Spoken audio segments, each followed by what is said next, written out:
Hi Dr. Koni and my friends.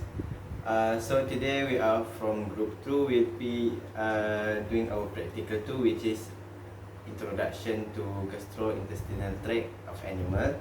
So our group has chosen chicken as our animal. So this is our chicken. So let's start. Our objective for these practicals are to study the process of feed digestion and absorption in chicken, and to study the specialized function of the organ involved in processing food in the body. Materials that are needed in this practical are halal slaughtered chicken, kitchen knife, tray, and camera.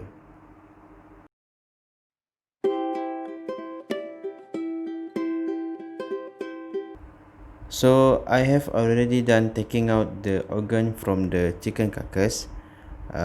We start with the beak of mouth, esophagus, crop, post-esophagus, proventriculus, gizzard, and then liver, heart, spleen, gallbladder, duodenum, and pancreas, then small intestine, and two ceca, and then the last one is cloaca.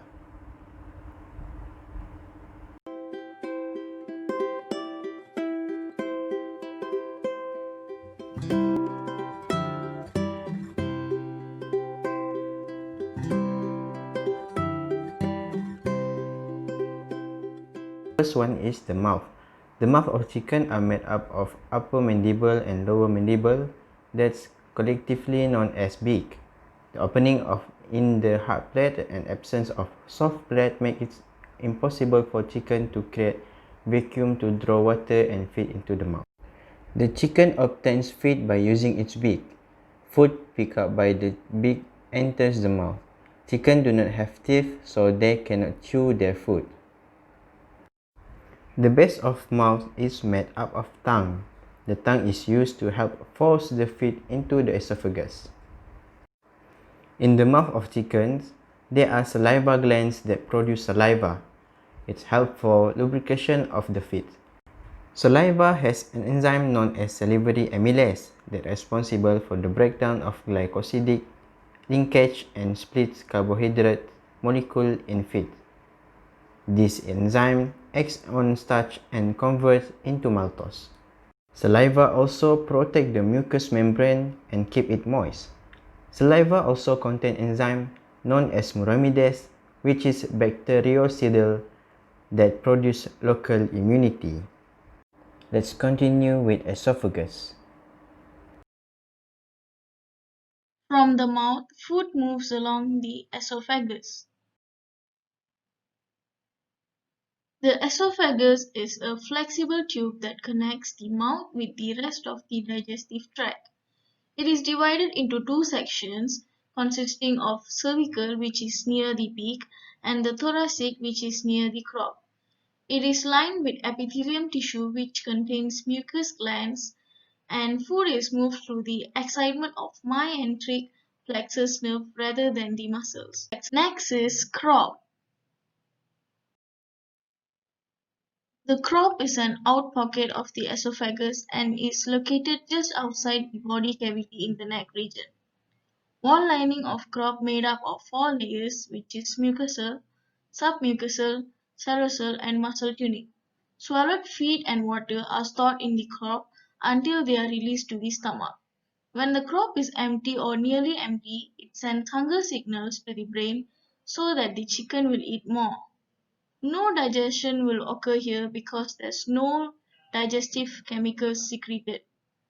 Softening and swelling feed will occur during storage time. Other than that, occasionally crop becomes impacted, causing crop impaction, crop binding, or pendulous crop. With crop impaction, even if a chicken continues to eat, the feed cannot pass the impacted crop. The swollen crop also can block the windpipe, causing the chicken to suffocate. Then, proventriculus. The proventriculus is also known as true stomach. It is the glandular stomach where digestion primarily begins. The wall is very thick and composed of 5 layers consisting muscle layer, which is self-composed of 3 layers, glandular, and inner mucous membrane layer. Glandular tissue produces secretion of hydrochloric acid, which lowers pH of food mixture. Hormone gastrin stimulates gastric and pancreatic juice production. Enzyme pepsin breaks down protein. This secretion begins to break down the food more significantly than the enzyme secreted by the salivary glands.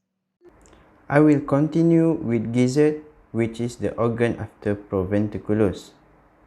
Before that, I will cut this gizzard into half so we can see how is it in the inside. After we cut it into half, we can see that the gizzard contains strongly myelinated muscles and has a coiling layer, which will aid in the grinding process due to its sandpaper-like surface. It will act as the birth teeth to break feed into small particles. We also found there are stones mixed with the feed in the gizzard. When allowed to free range, chickens typically eat small stones. The acidic environment in the proventriculus softens the stones, and then the strong muscle of the gizzard grind them into tiny pieces. This condition at the same time helps the chicken to grind the feed also. The stones remain in the gizzard until they are ground into pieces small enough to pass to the rest of the digestive tract. So this is the gizzard. So we will continue with the other organ after the gizzard, which is duodenum. Next part is duodenum. Amylase, sucrase, and proteinase are consistently present. It receives digestive enzymes and bicarbonate from pancreas and bile from the liver via the gallbladder. It is important in fat digestion. The lymphoid tissue in duodenum collects the lymph, and the lymph vessels transport fluid. A typical papilla at the caudal end nearest to the rear of the duodenum enters the small intestine with bile ducts from the gallbladder. After gizzard, we move to the pancreas. Pancreas produces enzymes that catabolize starches, disaccharides, proteins, and fats. It secretes pancreatic juice, produces proteolytic enzymes involved in protein digestion, amylase for starch digestion, and lipids for fat digestion. Also produce insulin and sodium bicarbonate. Insulin is involved in the maintenance of blood sugar levels. Sodium bicarbonate will increase the pH of the intestinal contents. Hormones insulin and glucagon involved in the metabolism of carbohydrate. Alright, after pancreas and duodenum, we will go to the liver. Liver is the largest glandular organ in the body. It helps in the metabolism of carbohydrate, fats, and protein, bile formation and storage of glycogen, fat, and fat-soluble vitamin. Catalase is an enzyme in the liver that helps to break down harmful hydrogen peroxide into oxygen and water. Alright, after liver, I will explain about the spleen. So, what is spleen? Chicken spleen is the principal organ of systemic immunity. It considers as a second the largest lymphoid organ in chicken. It has a very complex lymphatic and vascular organization, and it lies dorsal to the right lobes of the liver between the proventriculus and ventricles. Next, what is the function of spleen?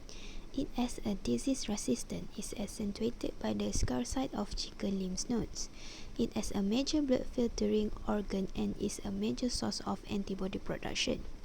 It is the main organ for the proliferation of plasma cells, which take place in red bulbs into chicken spleen. It also carries APC, T cell, B cell, cytokines and chemokines, growth factor and peptide hormones. It also plays a significant role in maintaining the immunologic, hemostatic, and tissue regeneration process. After the spleen, we move to the gallbladder. It is a small organ that aids the liver by storing bile and concentrating bile salts. When food enters the small intestine, the bile is then released into the small intestine. It helps with food digestion since the gallbladder contains bile salts that break down fat. Electrolytes and bile water are reabsorbed by the epithelium of the gallbladder. Some passive absorption of fat-soluble compounds such as cholesterol and become concentrated. After gallbladder and liver, we will go to small intestine. The length of the small intestine in chicken is 123 cm. Small intestine helps in digestion and nutrient absorption, such as glucose, calcium, and vitamin B12. It composed of the duodenum, jejunum, and ileum. The small intestine has two kinds of glands, which are intestinal glands and glands of the mucous membrane. The intestinal glands secrete lipolytic, proteolytic, and myelolytic enzymes, while glands of the mucous membrane secrete maltase, isomaltase, peptidase, saccharase, and palatinase. Alright, after small intestine, I will talk about a ceca. What is ceca? Ceca is a two-blind pouch located where the small and large intestines join. Some of the water remaining in the digested material is reabsorbed here. The important function of the ceca is the fermentation of any remaining coarse materials. During this fermentation, the ceca produces several fatty acids as well as the 8B vitamin, which is a thiamine, riboflavin, niacin, pantothenic acid, pyridoxine, biotin, folic acid, and vitamin B12. After ceca and small intestine, we will go to large intestine. The length of large intestine is 3.5 cm. It is much shorter than small intestine. The digestion mechanism for large intestine is absorb water, dry out indigestible foods, and eliminate waste product.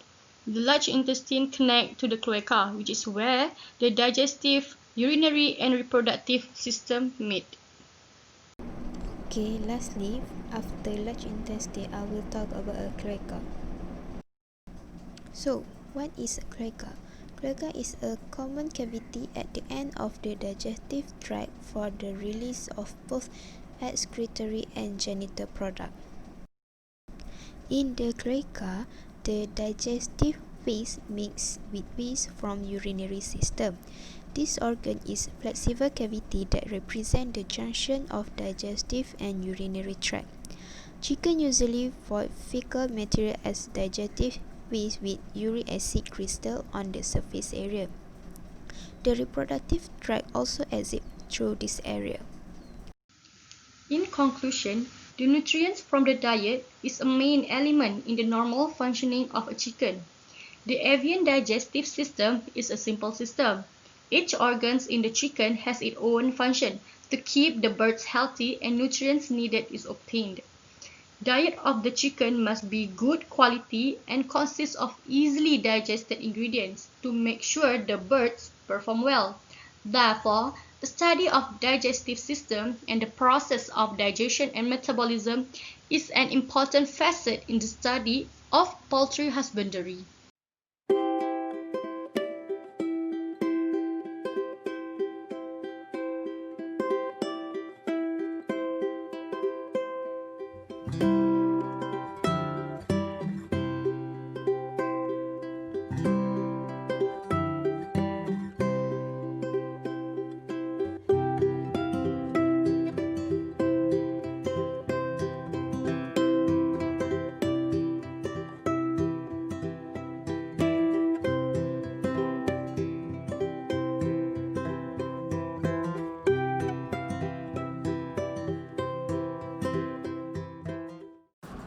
That's all from us. Thank you.